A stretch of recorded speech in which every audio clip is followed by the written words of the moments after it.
Coucou, j'espère que vous allez bien. Je reviens pour une nouvelle vidéo et on va parler de mon organisation lecture. J'avais envie de vous parler de mon organisation lecture parce que je trouve ça sympa et de vous parler de mon système tout simplement pour essayer de m'organiser. Avant toute chose, si vous aimez bien ma chaîne YouTube, n'hésitez pas à vous abonner, ça me permet de faire évoluer ma chaîne et surtout on est bientôt les 500 abonnés et c'est vraiment beaucoup pour moi, je suis vraiment très contente.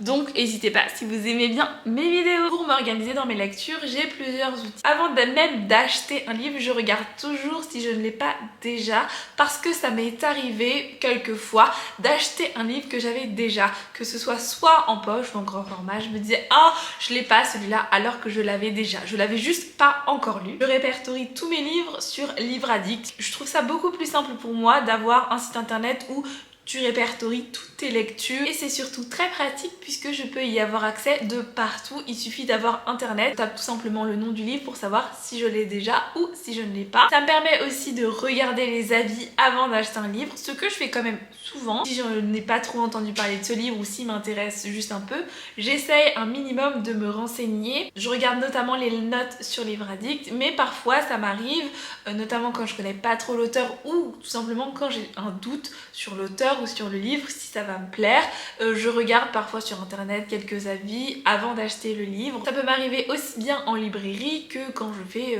du shopping sur internet, mais le shopping sur internet est vraiment très rare chez moi. Je dirais que moins de 5% de mes livres sont achetés sur internet, c'est vraiment super rare. Mais...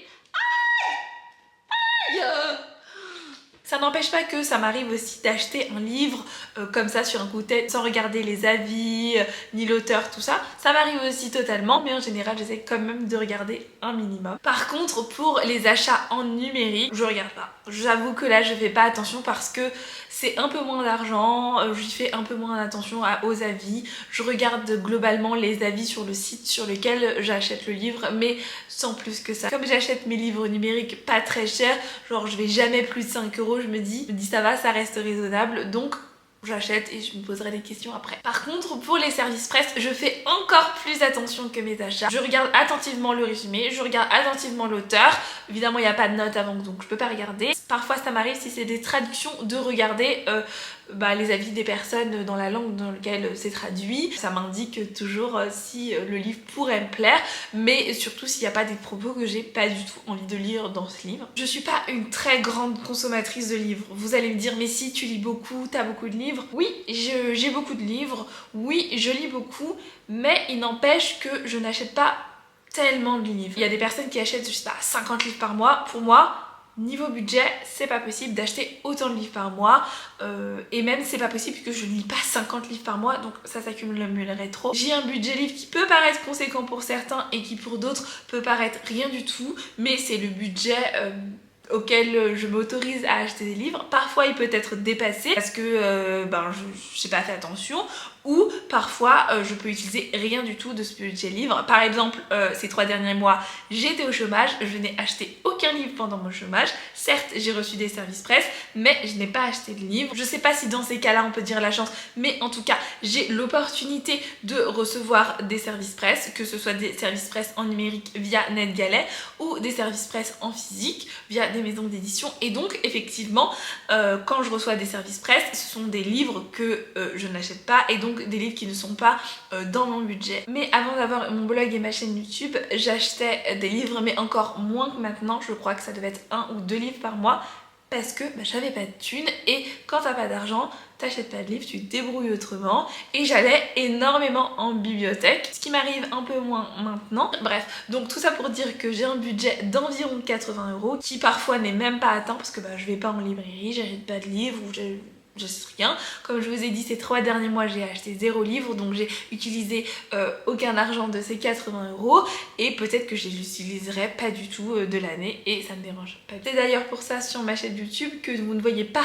souvent de book haul, même presque jamais, parce que j'achète pas beaucoup de livres. C'est-à-dire que des fois je vais en librairie, j'achète un livre, c'est tout. Je vais pas faire un book haul de un livre sur un mois, il se peut que j'achète un livre. C'est pas non plus ma manière de consommer, je suis pas une très grande consommatrice en règle générale dans tout ce qui concerne ma vie, donc je suis pas non plus une très grande consommatrice de livres. On va passer à la partie un peu plus organisation qui vous intéresse peut-être plus.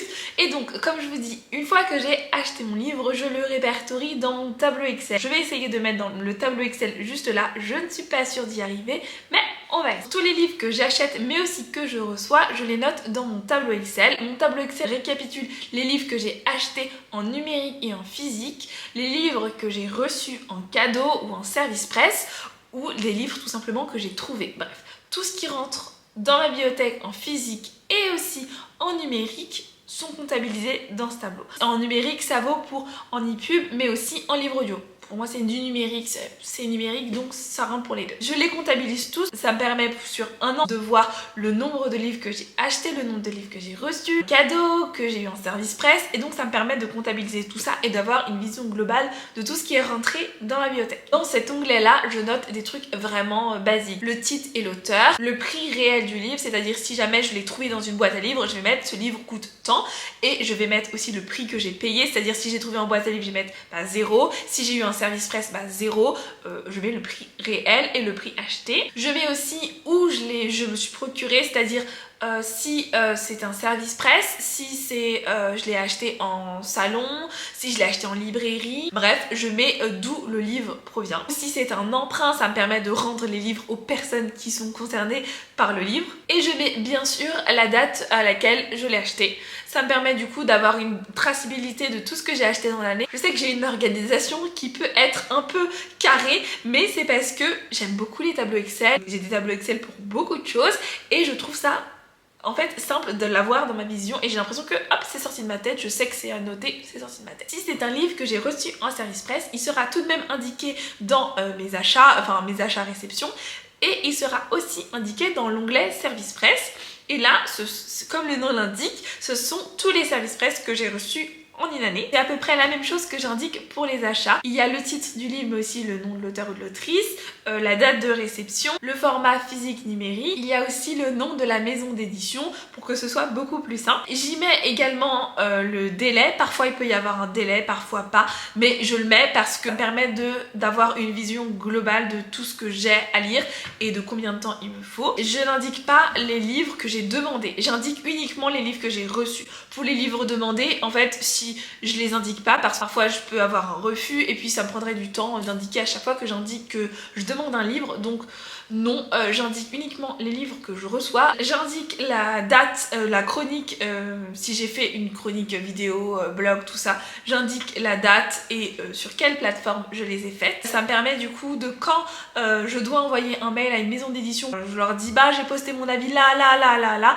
d'avoir de répertorier tous les liens et quand j'envoie le mail et que tout est posté, je leur envoie le mail en disant j'ai posté ça là, et donc c'est fait, c'est global, c'est plus rapide d'avoir les liens comme ça à ma disposition. Et ça me permet aussi de quand par exemple je fais une demande de partenariat à une maison d'édition et que j'avais eu un service presse via NetGalley par exemple et que là je demande un service presse physique, dans ces cas là je fais un tri par maison d'édition et je vois très bien alors à vous je vous ai demandé ça et donc je peux leur dire bah oui j'avais lu tel livre, je vous avais fait telle chronique, blablabla. Ça permet d'un peu étoffer ma demande et d'avoir tout sur les yeux très facilement et très simplement. Je sais que pour certains, cette organisation sera un peu carrée ou un peu, tu te casses un peu la tête, mais je trouve que c'est plus simple parce que j'ai déjà essayé sans tableau, j'ai déjà essayé sans rien, et en fait tout est dans la tête. J'ai l'impression d'avoir une charge mentale que je n'ai pas envie d'avoir là tout simplement, et je me dis, je délègue ça à mon tableau, il y a tout dedans, je sais que si je cherche quelque chose, si j'ai besoin d'une information, dans mon tableau il y sera, donc c'est pour ça que j'ai mis plein de choses. Une fois que je lis un livre, n'importe quel livre, j'écris dans ce petit carnet là ce que j'en ai pensé très brièvement. Dans ce petit carnet là il y a les thèmes de la lecture et ce que j'ai aimé, ce que j'ai pas aimé, le titre, le format, si c'est roman, BD, en livre audio, en numérique, et si c'est un service presse, les personnages, ce que j'ai aimé, ce que j'ai moins aimé, l'univers. C'est tout ce qu'il y a. Je n'ai pas un carnet où je remplis exactement tout ce que j'ai pensé. Non, je fais pas ça. Des fois quand je fais mes vidéos et notamment mes avis, je me souviens pas de tout parce que des fois il y a des livres que j'ai lus un mois avant et donc bah en fait je m'en souviens pas trop. Et avoir ce petit carnet là, ça me permet de me rappeler ce que j'avais aimé, ce que j'avais pas aimé. Ça me prend vraiment 5 minutes après ma lecture et ça me permet d'avoir toutes mes pensées que j'ai pensées sur le moment sous la main. Ça m'arrive aussi de prendre des notes de temps en temps, mais c'est assez rare. Des citations ou des choses qui m'ont un peu marqué, que ce soit dans le sens bien le truc était très bien, ou que ce soit dans le sens très mal, c'était quelque chose d'horrible que j'ai lu, enfin ça n'allait pas du tout, je le note dans ce petit carnet. Ce carnet, ça me permet vraiment de faire mes avis lecture, bien qu'il n'y ait pas beaucoup de notes dessus. Avec ces notes là, je me souviens des choses très importantes que je dois dire, et donc ça me rappelle aussi d'autres choses en particulier, et ça suffit. Parfois c'est une page sur un livre, mais parfois ça peut être 2 pages, voire 3 pages si j'ai vraiment beaucoup de choses à dire. Note dans ce petit carnet, ça me permet d'y penser quand je fais ma vidéo et de me souvenir, ah oui c'est vrai, j'avais pas aimé ça ou j'avais adoré ça, et c'est vraiment un gain de temps énorme et ma tête peut se rappeler beaucoup plus facilement de toutes mes lectures. Et enfin, j'ai la plus grosse partie de mon tableau Excel, puisque c'est vraiment tous les livres que j'ai lus sur une année. Mon tableau c'est une année, c'est-à-dire que j'aurai un tableau pour 2023, j'aurai un tableau pour 2024 et à chaque fois je recommence. Je sais pas si c'est forcément une très bonne idée, j'aurais pu continuer tout d'affilée. Nouvelle année, nouveau recommencement, et donc j'aime beaucoup ajouter des choses au fur et à mesure. Donc au fur et à mesure, des choses se sont enlevées et donc ça permet d'avoir une vision globale sur un an. L'avantage de pouvoir m'aider quand je fais des vidéos récapitulatives, ça m'aide beaucoup. Pour mon tableau, tous les livres que j'ai lus, je mets du coup l'auteur, le titre du livre, je mets si c'est un one shot, le nombre de tomes que c'est, et j'indique si la série est terminée, ou si je suis à jour, ou si tout simplement il me reste encore des tomes à lire. J'ajoute la tranche d'âge, adulte, young adulte, jeunesse. Ça me permet de voir à la fin de l'année à peu près combien j'ai lu d'adultes et young adultes. J'ajoute le type, c'est-à-dire si c'est un roman, un essai, des nouvelles, des mangas, ce genre. J'ajoute le genre de lecture, fantasy, fantastique, romance, tout ça. Je rappelle d'où provient le livre, c'est-à-dire service presse, cadeau, boîte à livres. J'indique d'où il provient. Je mets la date de sortie du livre, ça m'aide à savoir si je lis des livres assez récents ou plutôt anciens. Je suis désolée, c'est mon chat qui va dans sa litière. Oh mon dieu, mais il refait la décoration ou quoi? Si c'est une saga, je mets le numéro du tome que j'ai lu. J'indique aussi si la série est terminée ou pas. J'indique si je continue ou si j'arrête la série. Ça me permet au moins de savoir que j'arrête la série A, et comme ça je sais au moins que j'ai arrêté à ce tome là. Je rappelle aussi la maison d'édition, et ça me sert vraiment beaucoup. Quelle maison d'édition je lis le plus, quelle maison d'édition j'ai pas encore lu de livres, quelle maison d'édition j'ai envie de découvrir, ou les maisons d'édition où j'aime leur lecture ou plutôt pas. Même si de tête je le sais, je trouve que c'est toujours sympa de l'avoir comme ça sur mon tableau. J'indique également la nationalité de l'auteur, si c'est une œuvre traduite, et si c'est une œuvre traduite, de quelle langue elle est traduite. Je trouve ça bien parce que je me rends compte en fait de la variété d'auteurs que je lis. Parfois on s'en rend pas forcément compte des différentes nationalités qu'on lit. Sur Livre Addict, ce que j'aime bien, c'est qu'on voit carrément la carte, donc on voit carrément quels auteurs, quelle nationalité d'auteur on a lu le plus. Je trouve que ça a son intérêt, en tout cas moi j'aime bien savoir ça. J'indique aussi le genre de l'auteur, pas forcément parce que je trouve ça important, mais je l'indique parce que vous allez comprendre ce qui vient après. En fait, j'indique le genre de l'auteur et après j'indique le type de personnage principal que c'est. Par exemple, je mets personnage principal blanc, personnage principal noir, personnage principal asiatique, personnage principal qui vient d'un pays en particulier si dans le livre il y a écrit dans quel pays il vient. Et donc en fait, en ayant la nationalité mais aussi le genre de l'auteur et en ayant le personnage principal du livre qu'il a écrit, je trouve que ça fait une vision globale en fait tout simplement, et on peut relier les choses entre elles. Et du coup évidemment il y a une petite case qui est on voice, c'est oui ou non tout simplement.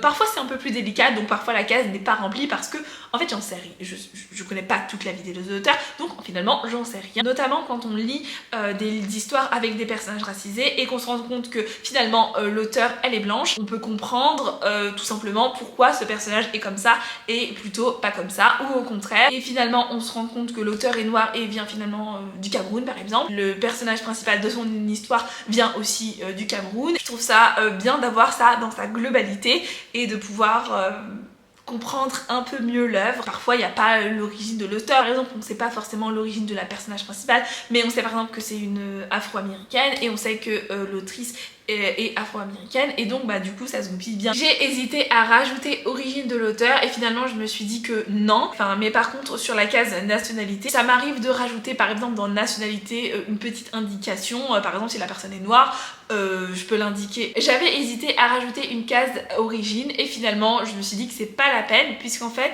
dans la case nationalité, bien qu'il y ait que des nationalités, en fait je sais dans les auteurs que j'ai lus qui est racisé ou non, et de savoir du coup si c'est un peu on voice ou pas. pas. Et donc enfin j'indique ma date de lecture. Si c'est un abandon, j'indique abandon parce que à un moment donné je l'ai comptabilisé aussi. J'ai lu le livre, c'est bon, je l'ai comptabilisé, je l'ai lu. Et j'indique la note que j'ai mis sur Livre Addict. C'est le seul endroit où je note. Ça m'arrive d'aller sur Babelio, je crois, Goodreads, je ne sais plus, l'un ou l'autre, ça m'arrive de noter et de lire et d'ajouter comme ça me prend d'un coup, mais c'est absolument très rare. J'indique ma note, même si des fois c'est pas très représentatif, ça indique au moins l'état global dans lequel je me suis sentie quand j'ai lu ce livre. Indique si j'ai chroniqué le livre, oui ou non. Ça arrive qu'il y ait des livres que je chronique pas, il peut y avoir plein de raisons. Voilà pour ce grand tableau. J'avoue que ça fait beaucoup de choses, ça peut paraître beaucoup dit comme ça, mais ça prend 2 minutes quoi. Tu remplis une ligne, une fois que tu as fini ton livre, c'est terminé. Tu remplis une ligne une fois que tu achètes un livre et au fur et à mesure, ça se remplit tout seul et c'est assez facile et vraiment c'est un gain de temps. Et si par exemple j'ai envie de faire une vidéo avec mes 10 meilleures romances, j'ai juste à appliquer le filtre romance et je vois toutes les romances que j'ai lues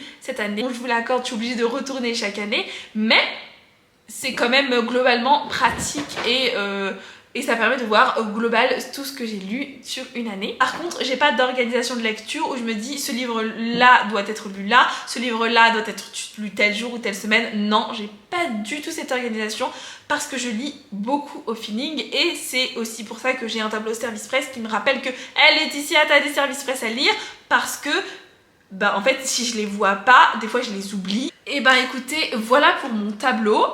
Je sais qu'il y a quand même pas mal de choses et que c'est un tableau assez conséquent, mais ça me permet de suivre mes lectures. Et avant je le faisais beaucoup sur carnet, mais je trouve ça moins pratique, en tout cas c'est moins mon truc de le faire sur les tableaux Excel parce que j'adore les tableaux Excel et j'ai plein de tableaux Excel. C'est quelque chose que j'aime bien faire, donc le remplir c'est vraiment pas une contrainte pour moi. Peut-être que vous allez penser que c'est une organisation un peu extrême ou que c'est beaucoup, mais moi je m'organise très bien comme ça et comme au fur et à mesure des années je les étoffe, et il y a des choses qui sont plus importantes. Je fonctionne pas du tout par planning mais plutôt en fonction de ce que j'ai envie de lire. Donc si j'ai envie de lire tel livre, je lis tel livre. Si vous avez d'autres outils pour vous organiser ou si vous avez d'autres manières de vous organiser, n'hésitez pas à me dire dans les commentaires. Je sais qu'il y a Notion aussi qui est pas mal. Notion j'utilise essentiellement pour l'écriture et pas du tout pour les livres et pour des trucs comme ça. J'aime beaucoup Excel et faire les trucs sur Excel, donc c'est comme ça. Mais n'hésitez pas à me dire à vous si vous avez une organisation ou si vous vous organisez pas du tout, ça me fait toujours plaisir de savoir ça.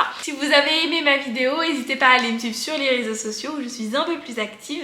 Merci d'avoir regardé ma vidéo jusqu'au bout et je vous fais des bisous.